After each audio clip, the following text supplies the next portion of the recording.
Hello everyone and welcome to Cloud Bootcamp, and this is the continuation lecture of VPC, which is Cloud VPC or Virtual Private Cloud.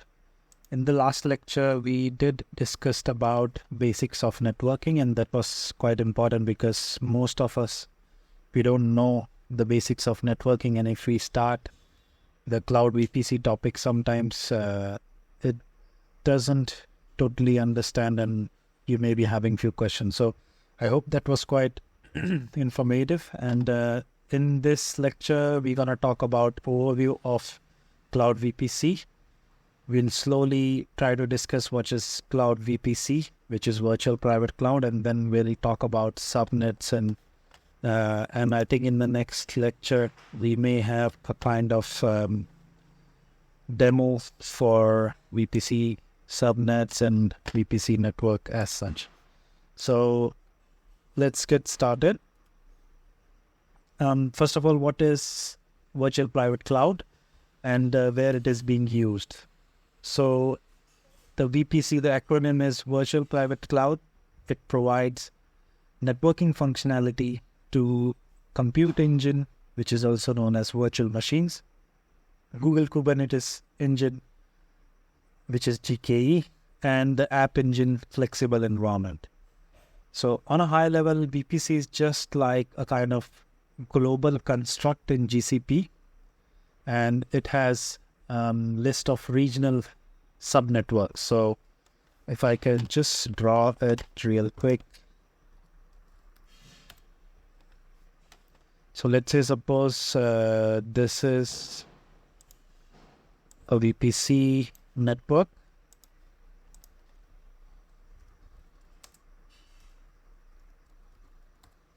which is like a global construct, global resource.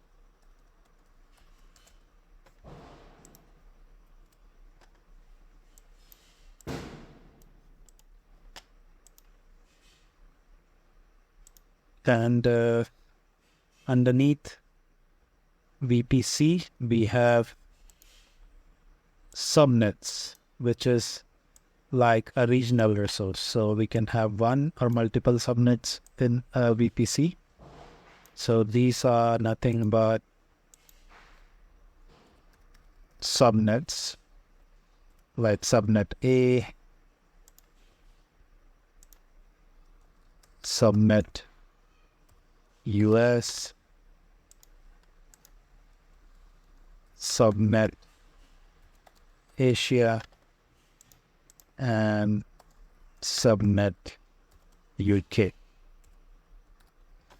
All right, so this is nothing but a regional resource. So this is quite important.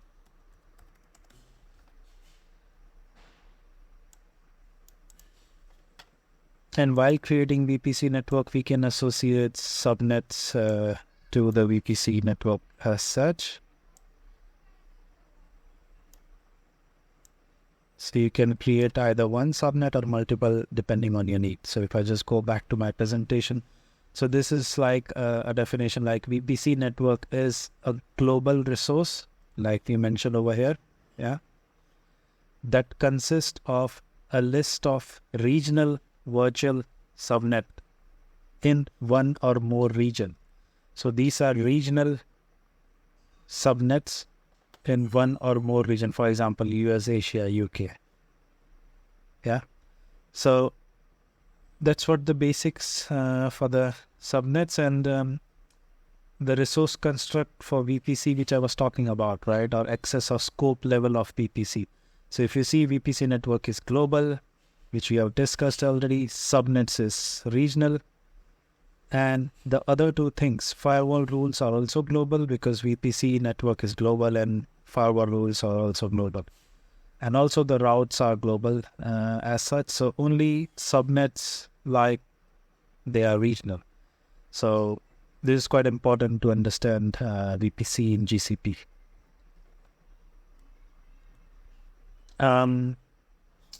Before I discuss like what is firewall rules, routes, subnets, and modes of VPC network, right? So I just wanted to show you something, how it looks like in the tool. So if we go back, I'm in the GCP console now. And if I try to access virtual private network, let's see what happens. It says data could not be loaded. And guys, I'll tell you the reason for this. I'll just click on go back. And why we are seeing this error, because in the backend, we haven't enabled the compute engine API as such. And once you enable the compute engine API, a default VPC network gets created automatically. Let me show you that practically. So if I now try to access VPC network, we are getting this error, as you have seen. I'll just go back, and now, as I mentioned, we need to activate the compute engine API. So let's go back to maybe APIs and services and library. And let's type compute engine API. And let's see what happens if I click on enable. And now, once this is enabled, this may take some time. Once this is enabled, we can go back and check whether we are able to access VPC network, or whether we are able to see the default VPC network, which gets created automatically once you enable this compute engine API. So let me open a duplicate window as such, where we can try and see whether we are able to access the VPC network. Let's go to VPC network and see. Still the error. Okay, API is still enabling. You need to wait for some time.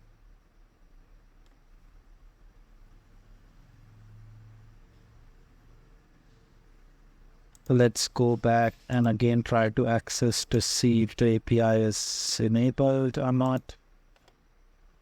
This happens usually in the live demo, so guys, just be with me. It is taking some time to enable it. I don't know the reason, but yeah. It is also showing us over here. Yeah, now it says enabled API. The compute engine API is enabled. And let's hit the refresh. It should show the manage button now. It is not showing the enable because API is enabled. So now let's go back and let's open the VPC network again. Let me click on VPC network. Now you see we are not getting that error. So a default VPC network is getting created once we enable the compute engine API. This is quite important, guys. Let's say suppose if someone is asking you this in the interview, right? It may happen sometimes the interview just wanted to see or test whether you know the basics of GCP, or whether you have really worked on the GCP or not. All right, so this is a default VPC which is created by Google automatically. And you see we have 39 subnets. And as I mentioned, a default VPC will have subnets in each region. Yeah. So the mode for this subnet is, or this VPC network is auto mode. Just remember that we have auto mode and custom mode. I will show you those things. Internal IP ranges, nothing. Gateway, nothing. Firewall rule. These are 4 firewall rules which gets created by default. So let's go inside this default VPC and see in each region a subnet will be created. Yeah. So if you go down, or if you just click on it, and if you go down, so you see this is subnets. And as I mentioned, in each region, US Central 1, a subnet is created. Yeah. And the name is default.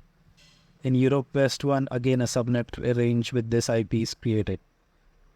So it would be like 39, let me go back. Yeah, 39 default subnets with IP ranges should be there. Yeah. So it says 1 of 39.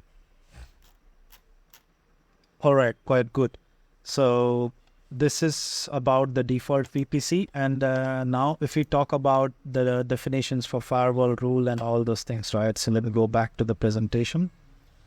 So what is a firewall rule?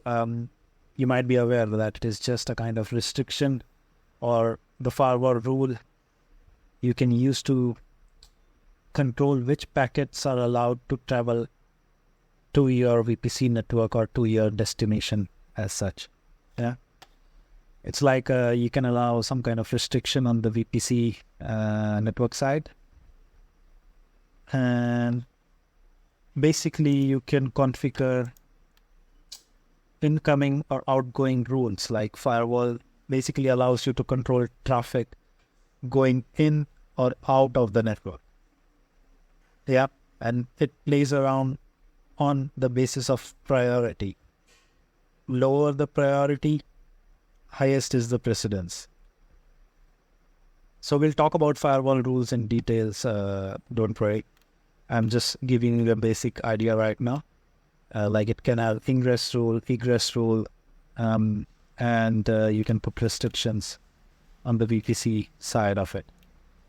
So now if you talk about subnets, so you know that subnet is a kind of regional resource, and each VPC network consists of one or more subnets or the IP ranges, which we have seen. So let's say suppose we go to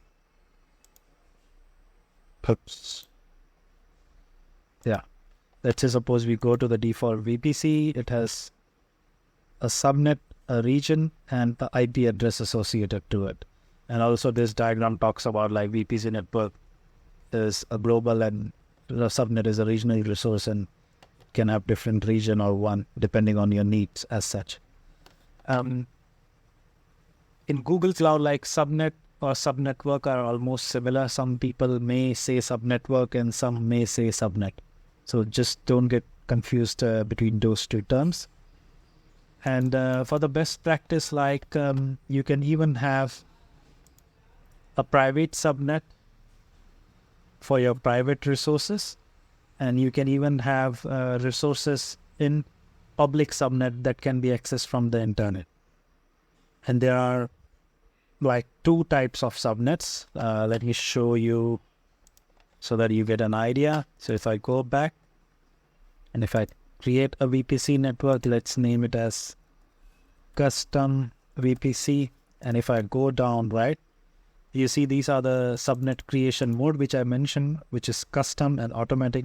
If you select automatic, GCP will allocate each IP range in each, like it will create a regional subnet as we have seen in the default VPC, right? But we don't want to use that. So if I click on custom, and if I just go and click on add subnet, you need to give a name like subnet-US, and you need to select a region like US Central 1. And these are the type of subnets or like IP stack type, you can say. So one is IPv4, which is called a single stack, and dual stack is like IPv4 and IPv6, which is like a combination as such.